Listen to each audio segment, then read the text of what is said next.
Metals and non-metals. Lecture number 2.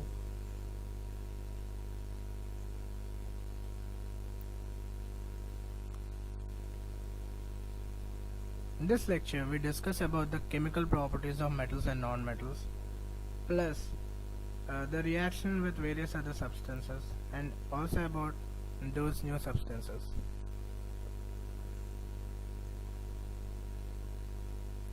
Coming to the other type of materials, what I mean to say is, apart from metals and non-metals, there are actually other type of materials also, which are metalloids.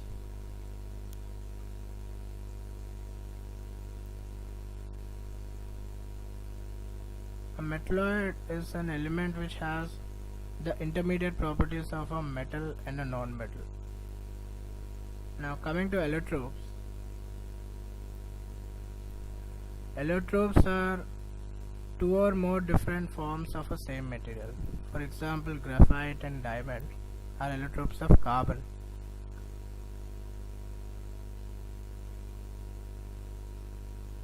Now let us study the reaction of a metal with oxygen. Almost all metals combine with oxygen to form a metal oxide, but all metals do not react with oxygen at the same rate. Different metals show different reactivities towards oxygen. Metal oxides are basic in nature, but some metal oxides are amphoteric.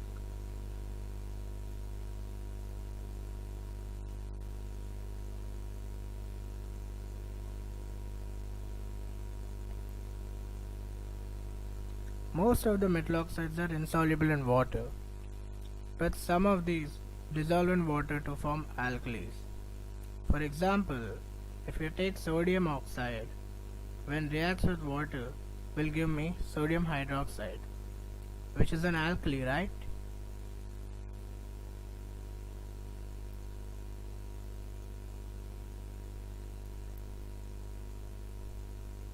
Now, let us learn about amphoteric oxides. These are metal oxides which show both acidic and basic behavior. Such metal oxides react with both acids and bases as well to produce a salt and a water. These are the examples of an amphoteric oxide, and given below are two examples where we get a salt and a water.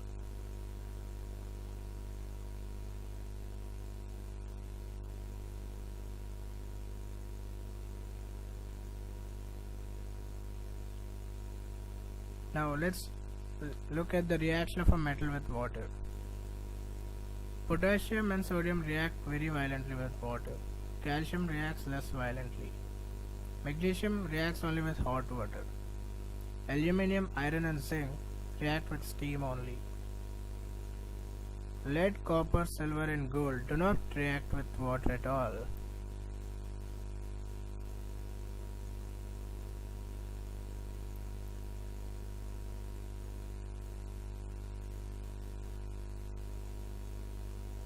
Given below is the setup to make a metal react with steam. Please have a look.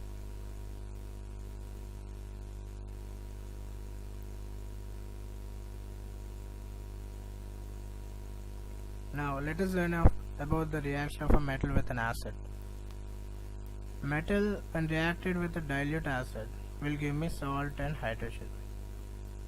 Hydrogen gas is not evolved when a metal reacts with a nitric acid. This is an exception. The reason is because nitric acid is a strong oxidizing agent. It oxidizes the hydrogen produced to water and itself gets reduced into any of the nitrogen oxides. But magnesium and manganese react with very dilute HNO3 to produce hydrogen gas. This is a special exception. Now coming to Aqua Regia. Aqua Regia is a freshly prepared mixture of concentrated hydrochloric acid and concentrated nitric acid in a ratio of 3:1. This is how it looks.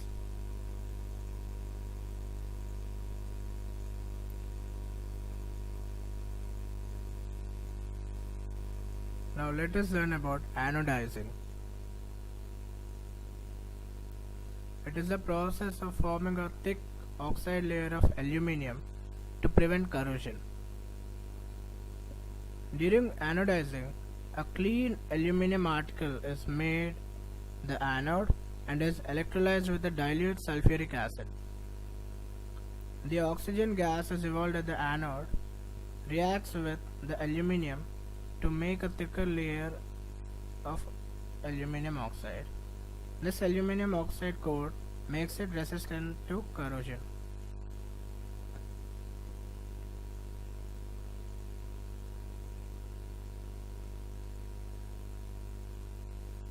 Now, reaction of a metal with a solution of other metal salts. The basic equation is this one. It is nothing but a displacement reaction. Considering metal A is more reactive than metal B, as previously discussed, I take the case of an iron nail dipped in a copper sulfate solution.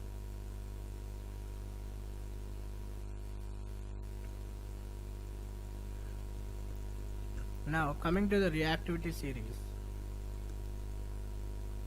A reactive series is a list of a metal arranged in a decreasing order of reactivity. Given below is the list of the reactivity, or it's nothing but the reactivity series. Please have a look.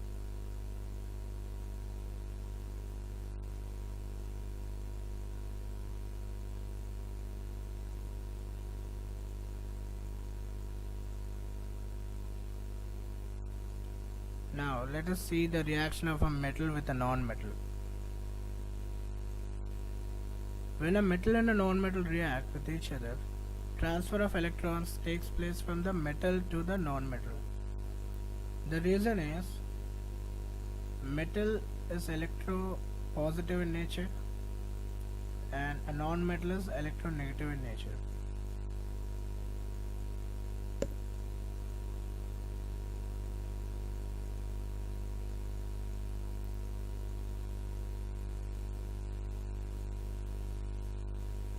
Now, let us learn about ionic compounds. These are those compounds that are formed by the complete transfer of electron from a metal to a non-metal. For example, sodium chloride. Ionic compounds have a strong electrostatic force of attraction between the ions.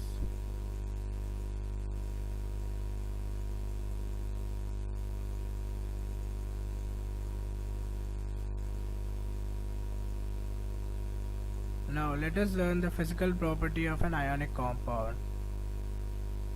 Ionic compounds are solids and are somewhat very hard. Ionic compounds have a very high melting point and boiling point.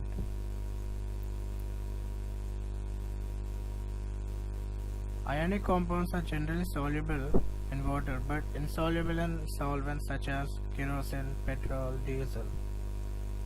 Ionic compounds do not conduct electricity in the solid state, but they definitely conduct it in the molten state or when dissolved in water.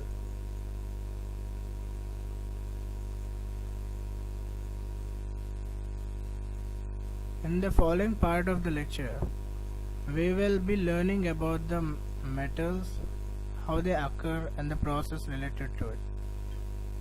Now, coming to the extraction of metal.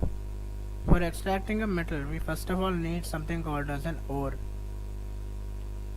Different ores have different extraction processes depending on how they react. The activity series has been shown below. Please have a look.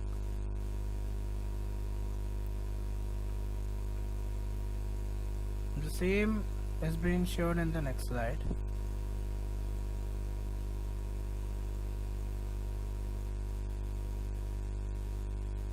And given aside are the processes of extraction.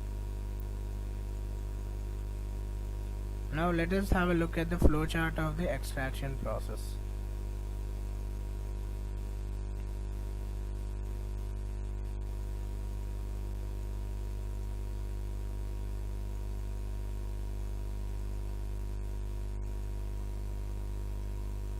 Now let us learn the variation in this process. For a metal in a low activity region, these being non-reactive, the oxides of these metals can be reduced to a metal by simple heating. For the metals lying in the middle region of the activity series, they being moderately reactive, these are usually present as sulfides or carbonates in nature. They are first converted to metal oxides and then reduced to the metal.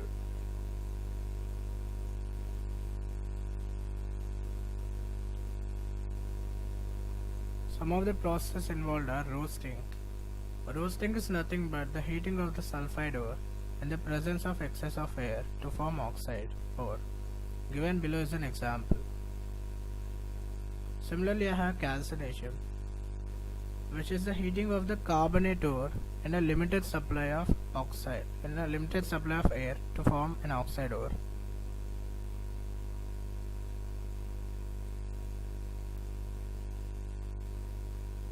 Now, for those metals which are in the region of higher activity, because these elements have a greater affinity to oxygen than for carbon, usually electrolysis is the best method suggested for these metals.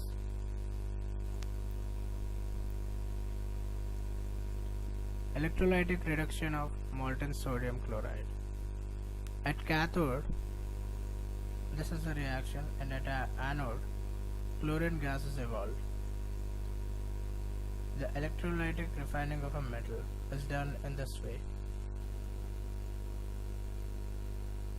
These are the reactions at the anode and cathode. Now let us learn about the important terms.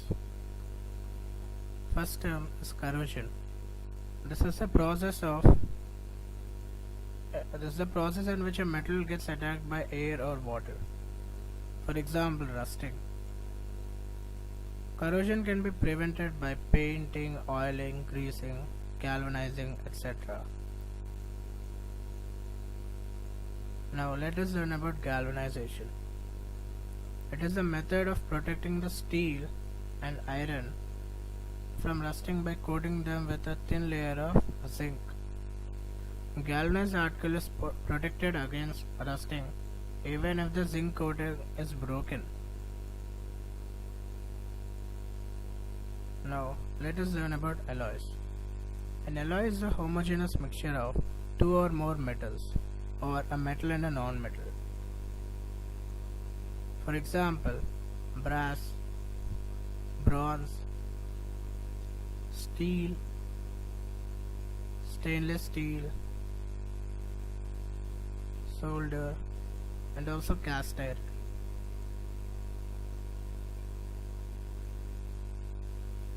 Now coming to minerals are those elements or compounds which occur naturally in the earth's crust. An ore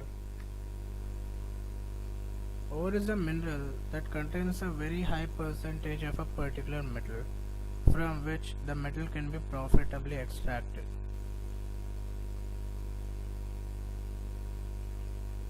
Gangue is nothing but an impurity present in an ore.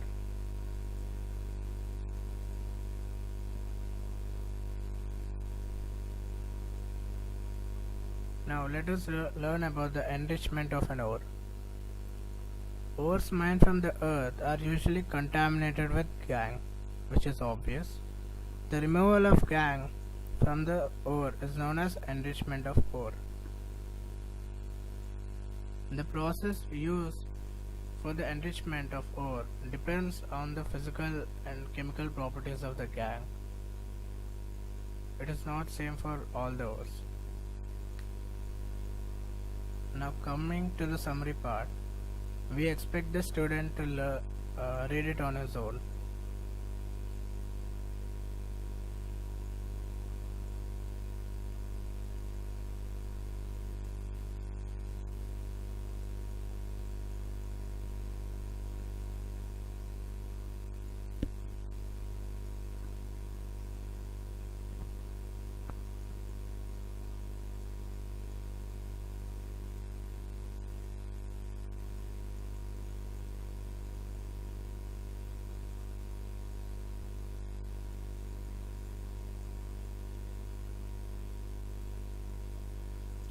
Thank you.